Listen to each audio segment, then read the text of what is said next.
Hey everyone, this is my run on DFFOO Global X3 Chapter 4.2, which is the global debut of Ignis LD, and this run here will be a 100% no boss turn run featuring Serah, Dark Knight Cecile, and Terra.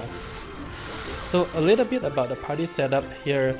I gave Dark Knight Cecile a Jack LD call, mainly for the defense down, which will come in handy on wave 2. If you don't have Jack's LD call, any other strong LD call that inflicts the highest defense down would also work. I guess the only thing that you probably wouldn't want to use is a Ferris LD call because she inflicts too many frame debuffs, and you do need a few debuff slots for both Serah and the X-Dev friend for wave 2.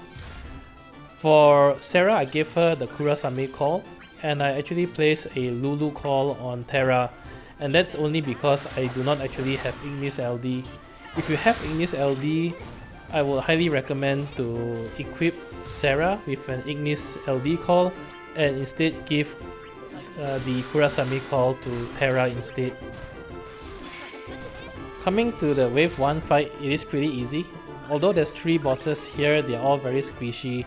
So on wave 1, I used 2 of Dark Knight Cecile's LD to delay all targets by 2 turns, and that gives me enough room to deal as much damage as I can. Near the end right here is where I will be popping the Ifrit summon. Here I'm already near the end of wave 1. It is important to note that if you are aiming for a full no boss turn run, you do need to pop your summon right at the end of wave 1. And that's only because on wave 2, the boss will always start first, and it's scripted to use its defense posture on the first turn. However, you can circumvent this if you enter wave 2 while inside summon mode.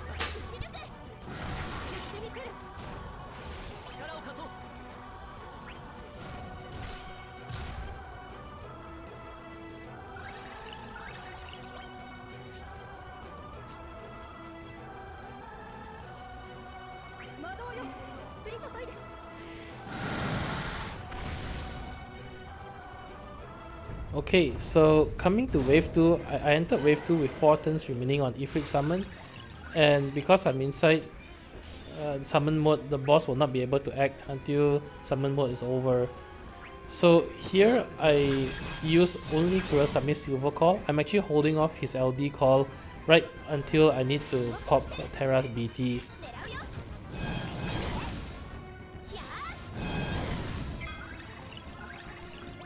Likewise with Dark Knight Cecile, I also did not use his LD, nor did I use Jack Call, because I'm actually waiting for summon mode to end before I use both these abilities.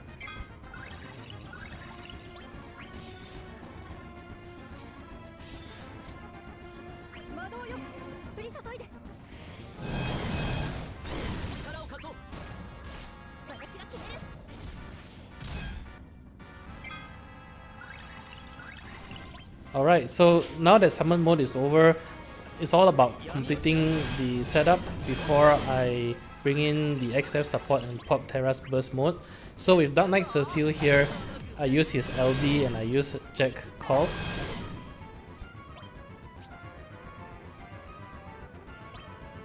On hindsight, this actually would be the best turn to bring in X-Dev, because if I bring in X-Dev here, I will be able to buff X-Dev with attack up from Serah's Moonlight, which will actually increase the damage his HP poison does. However, I did not, so I got too greedy with Dark Knight Cecile and wanted to use up his Valiant Blow here. Anyway, this is going to be Serah's final turn before I pop Terra's burst mode. So because of that, I will use her additional ability and Kurasame's LD call to get 3 turns of Ice enchant for the party.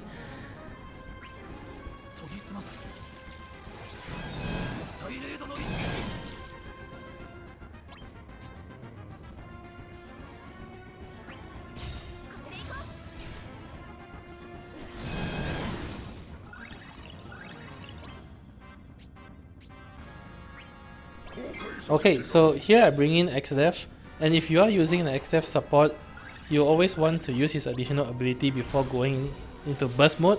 because every bit of attack up increases the damage that his HP poison does.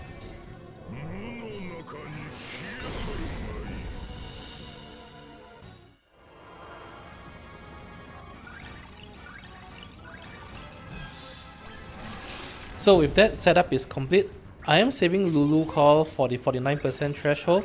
If you are using an Ignis LD Call, you do want to use Ignis LD Call on Serah at the start of the wave 2. And just use up Kurasame Call on Terra, because the Ignis LD Call will already allow the entire party to hit for elemental weakness damage anyway, so you don't really need Kurasame's aura, and instead the Kurasame Call is intended more for the hero debuff.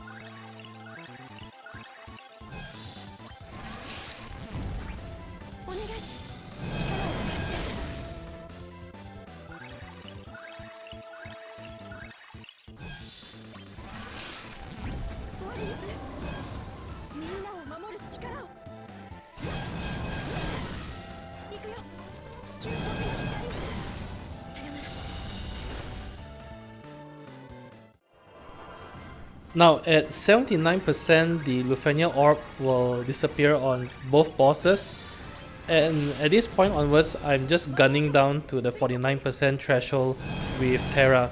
So here I'm using her free turns, and I will be using 1 LD on Terra just to get enough turns to bring them to the 49% HP threshold.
Okay, so at 49%, the Lufenia Orb will reappear, and both bosses will automatically enter into the defensive posture and battery themselves to their maximum Brave level. Here, I will not be using Terra's LD yet. The idea is to allow XDev one turn here, because XDev can actually gravity shave the Brave and allow me to easily break both bosses. On Terra's last turn, here I am using Lulu's Call. If you are using Lulu's Call, it's important to actually use it on Terra's final turn, because if you use it midway through her LD, you are burning off the valuable fire enchant buff that she provides. So right here, I am using Moonlight Plus on Serah. One is to deal nice launch damage because it batteries the party, but very importantly also because it provides a generic attack up buff for XDev, which increases his HP poison damage from 90k to 100k, and this actually adds up significantly over the course of the fight. So now I'm back at Terra's turn again, and XDev has done his job of gravity shaving both bosses down to 0, which allows Terra to easily break both bosses and continue her LD meteor spam. Now I'm about to hit the 29% HP threshold, and while Lulu's fire enchant buff is up on Terra, it is important to increase the Lufenia Orb before you hit 29% HP threshold.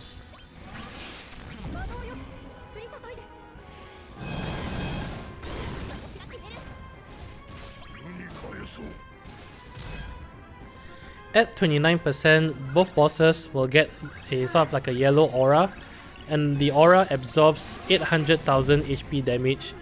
And because you will not be able to deal HP damage, then you have no way to increase the orb count. Hence, that's why it's important to keep the orb at a high count right before the 29% HP threshold. Interestingly, X-Dev's HP poison circumvents the yellow aura, so the boss will still take 100k HP damage every single turn, but the 100,000 HP damage from the HP poison does not count towards the Lufenia orb. At this stage, Lulu's buff is about to expire on Terra. What I'm aiming here is to meteor down one of the HP shields. So here I'm aiming for boss B, and the idea is to get one good round of meteor in right before Lulu's enchant wears off, so that I can uptick the orb one more time.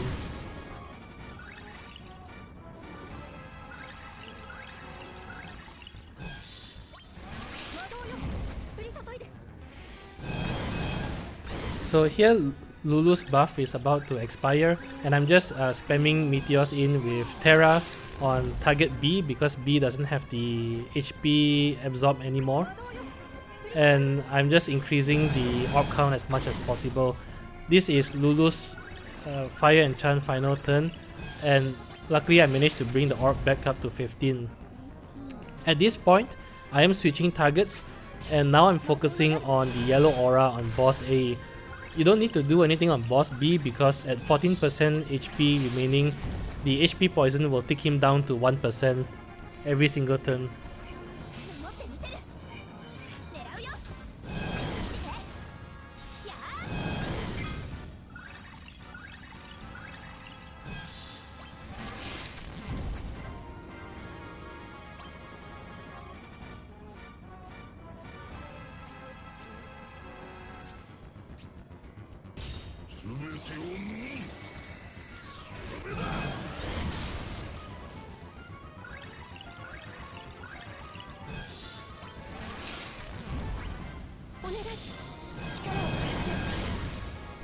So this is Terra's final LD, and really I'm just using her final LD as the means to break the remaining HP shield that boss A has.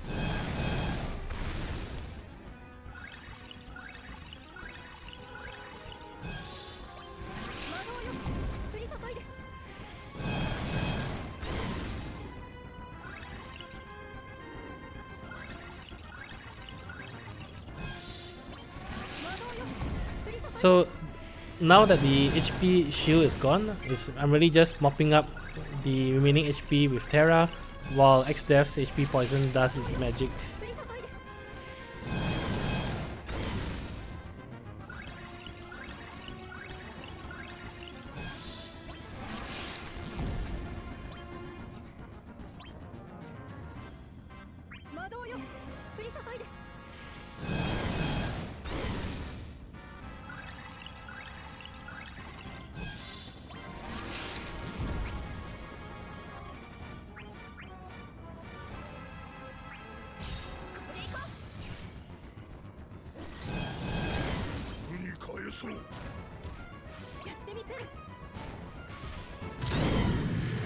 Alright, that's it.